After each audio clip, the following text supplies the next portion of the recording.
Aux États-Unis, l'hommage de Joe Biden et de son épouse aux victimes de l'attentat raciste de Buffalo dans le nord du pays. 10 morts, 3 blessés dans le supermarché d'un quartier afro-américain. 11 des 13 victimes étaient noires.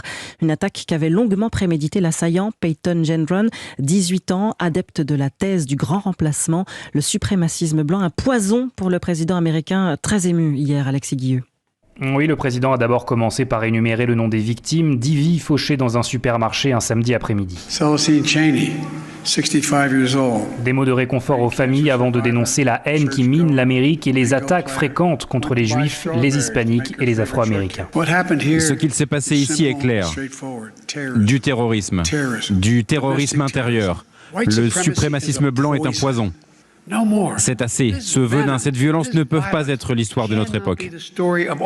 L'occasion aussi pour Joe Biden de dénoncer sans les nommer ceux qui diffusent des théories comme celle du grand remplacement, idéologie évoquée par l'auteur de la tuerie de Buffalo pour justifier son acte. J'appelle tous les Américains à rejeter ce mensonge et je condamne tous ceux qui le répandent pour obtenir du pouvoir, des voix ou de l'argent. Ceux qui prétendent aimer l'Amérique mais ne la comprennent pas ont donné trop de combustible à la peur et à la haine. Comme après chaque tragédie, le président a de nouveau appelé à la régulation des armes d'assaut, projet toujours bloqué au Congrès par le Parti républicain. Alexis Guilleux, correspondant d'Europe 1 aux États-Unis.